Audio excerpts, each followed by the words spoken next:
For as long as I can remember, I wanted to be a pastor, but things changed. That doesn't mean I'm never going to be a pastor or that I'm not going to work in some ministry capacity. On the contrary, I plan on doing ministry from this point on for the rest of my life. But I think that I've come to terms with adapting what that ministry can entail over my many years of studying for being a pastor. So, what changed? Well, I wrapped up my seminary career in May of 2021, graduating from Dallas Theological Seminary with a Master's of Theology, particularly studying the Old Testament. And I absolutely loved it, and I was ready to look for a job in ministry. But as you know, 2020 was the year of a global pandemic that is still ongoing. As I looked for opportunities, it seemed time and time again churches were choosing to take down the positions that they needed to fill in the chance of this pandemic continuing and impacting the money that they had that they needed to pay the rest of their staff. So at that point, I reflected back and I thought to myself, man, I guess now would be a good time to continue my education. For me, school is one of those things that I always want to be doing. I always want to be in a position where I'm learning more. And I think even in a formal setting, like while I love to read books and go to conferences and whatnot, I really just love the academy. I love classes. I love that kind of structure. So I look forward to even further in my life pursuing some doctoral degrees in different fields. As I was reflecting on this, my wife, who works in a psychology clinic, her boss recommended that I look into getting a master's in psychology. And this interested me. Number one, she saw therapeutic potential in me and encouraged me to pursue psychology. And for me, this wasn't out of left field because psychology is something that I've been interested in since I was in high school. Originally, during undergrad, my degree was biblical studies, but I always had planned on minoring in psychology until I found out that I had a love for ancient languages. And so I minored in Greek instead.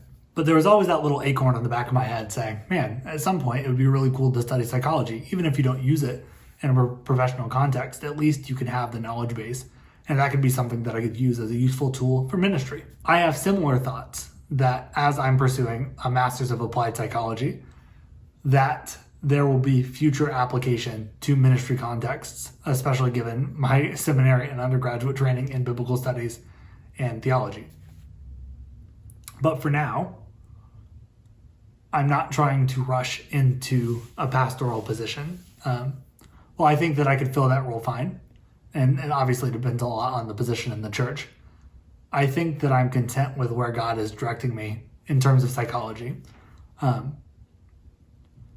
which is, it's a strange position to be in because all my life I've been building up to this point where I wanted to be a pastor, and all of a sudden, maybe it takes a global pandemic for God to say, hey, there's other things going on here. You can learn about these too. And so I'm taking this opportunity to learn how to help people more holistically than by applying scripture. Now, that doesn't mean that scripture is not going to be part of my ministry and even part of my psychological ministry, but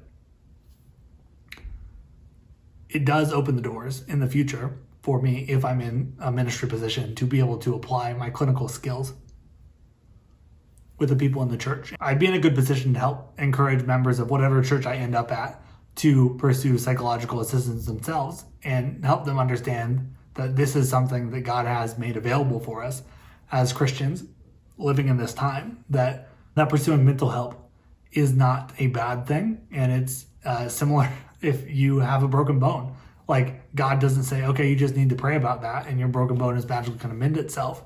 But in faith, you go to the healthcare provider who can set your bone back in place and you can have use for it for the rest of your life. I think that this is going to give me a greater appreciation for the struggles that just normal people go through on a daily basis and to understand what role faith plays in the midst of that. I'm already learning a lot and I'm having a lot of fun.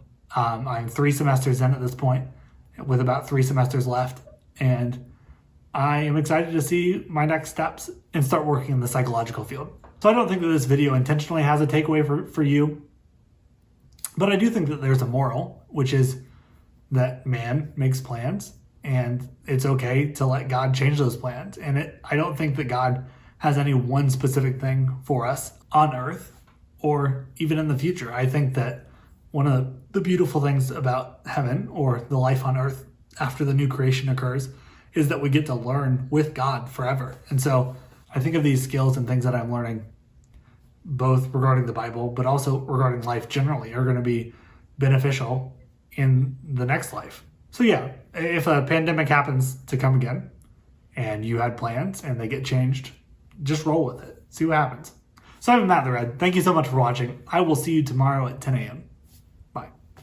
Push the button. I'm pushing the button. Push the button. Pushing the button. Push the button. I'm pushing the button. Push the button. Push the button.